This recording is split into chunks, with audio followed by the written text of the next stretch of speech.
शारदा बालिका उच्च माध्यमिक विद्यालय नागौर की हिंदी साहित्य की कक्षा में आप सभी का स्वागत है।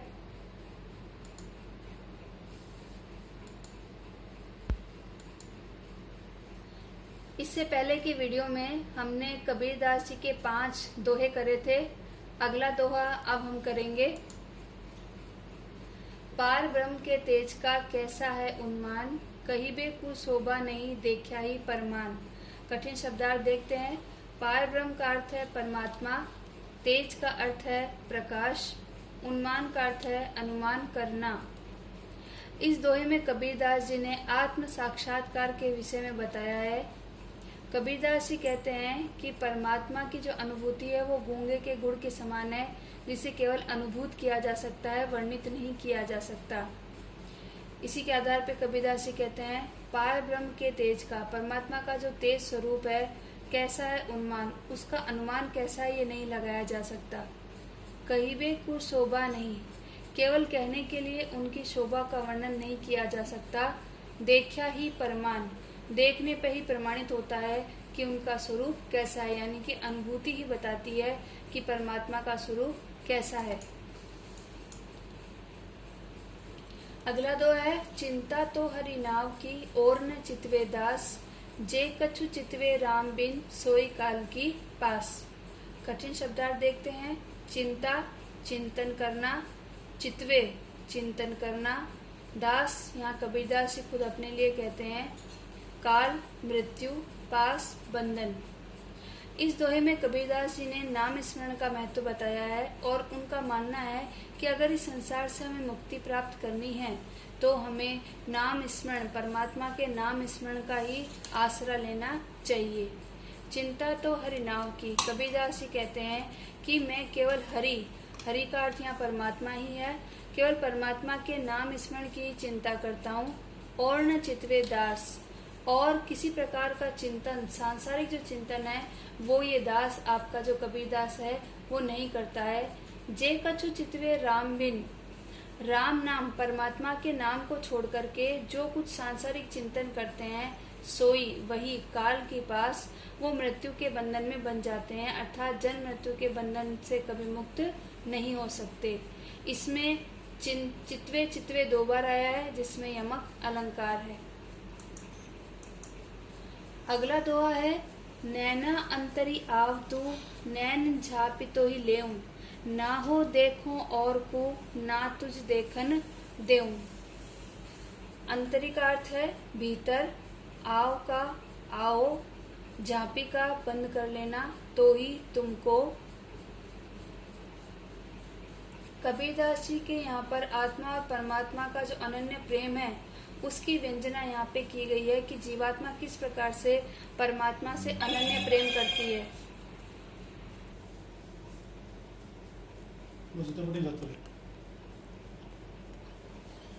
कबीरदास जी कहते हैं नैना अंतरी आव तू, हे परमात्मा, जीवात्मा कहती है प्रिय है परमात्मा, तुम मेरे नेत्रों के भीतर आ जाओ। नैन झापी तो ही लेऊं, नैनों को बंद करके मैं आपको नैनों के नेत्रों के अंदर ले लूं। ना हो देखन और को ना तुझ देखन देऊं, ना मैं किसी और को देखूं ना तुझे किसी और को देखने देऊं। अर्थात इस प्रकार से जीवात्मा और परमात्मा में अनन्य प्रेम की यहाँ पर व्यंजना की गई है।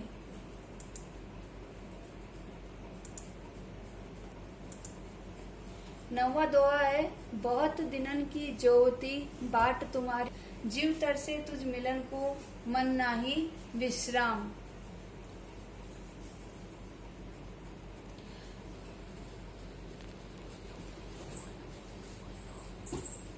ज्योति का अर्थ है प्रतीक्षा करना, बाट का अर्थ है मार्ग, जीव का अर्थ है जीवात्मा, मनि का मतलब है मन। बहुत दिनन की ज्योति बाट तुम्हारी राम, राम से तात्पर्य यहाँ परमात्मा से ही है। जीवात्मा कहती है कि हे प्रियतम, मैं बहुत दिनों से तुम्हारा बाट मार्ग देख रही हूँ।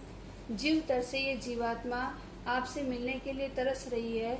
और मन नाही विश्राम, मन में किसी प्रकार का धैर्य, किसी प्रकार का संतोष नहीं है। इसमें अद्वैतवाद दर्शन के बारे में बताया है कि आत्मा और परमात्मा का जब एकाकार हो जाता है तभी जाकर के शांति चित्त को धैर्य बनता है। अगला 10वां दोहा है, मूरिश संग न कीजिए लोहा जल न तिराई, कदली सीप भुवंग मुख एक बूंद तिहु भाई। मूरिश का अर्थ है मूर्ख, तिराई का अर्थ है तैरना, कदली केला, सीप का अर्थ सीप है, भुवंग का अर्थ है सर्प, तिहु, तिहु मतलब 3,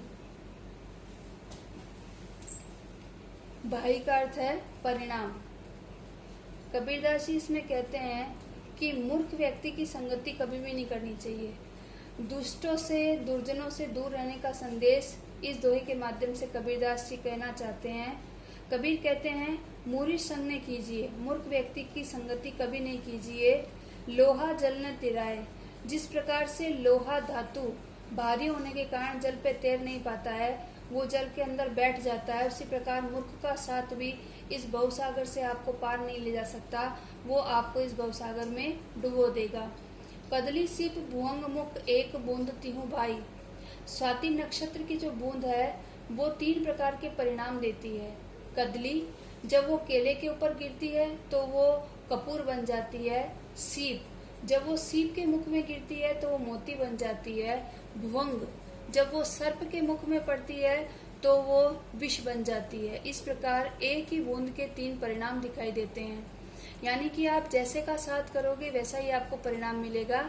इसलिए मूर्ख व्यक्ति का कभी भी साथ नहीं करना चाहिए, क्योंकि वो हमेशा ही आपको बुरा परिणाम ही देगा।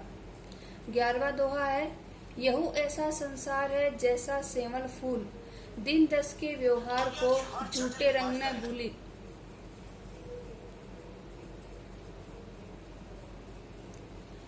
कठिन शब्दार्थ देखते हैं। सेमल एक प्रकार का फूल होता है जो देखने में बाहर से बहुत आकर्षक होता है, लेकिन अंदर से वो निरर्थक ही रहता है। व्यवहार का अर्थ दिन 10 मतलब थोड़े समय का, व्यवहार मतलब व्यवहार, झूठा रंग जो दिखावा है न भूली, उसमें भूलना मत। कबीरदास जी इसमें संसार की जो नश्वरता है उसकी ओर संकेत करना चाहते हैं। कबीरदास जी कहते हैं यह संसार तो सेमल के फूल की तरह है, जो बाहर से देखने में बड़ा आकर्षक लगता है लेकिन अंदर से निरर्थक है। दिन 10 के व्यवहार को, ये थोड़ा सा जो समय है उसमें तुम इस झूठे रंग, ये जो सांसारिक दिखावा है उसमें तुम मूल बात को भूलना मत, यानी कि संसार नाशवान है, तुम परमात्मा को भूलना मत, इस झूठे व्यवहार में मत आ जाना। अगला है, माशी गुड़ में गड़ी रही पंच रही लपटाई, ताली पीटे सिरी धुने मीठे बोई माई। माशी का अर्थ यहाँ मक्खी है, पंच पंख, ताली पीटे सिरी धुने, ताली पीटना यानी कि उससे मुक्ति का प्रयास करना, माई बोई माई मतलब उसके अंदर और ज्यादा गड़ जाना, उसके अंदर और ज्यादा डूब जाना। कबीरदास जी ने ये अन्योक्ति परक दोहा है जिसमें कबीरदास जी ने मक्खी के माध्यम से जो जीवात्मा है, जो जीव है, उसको सांसारिक विषय वासनाओं से दूर रहने के लिए कहा है।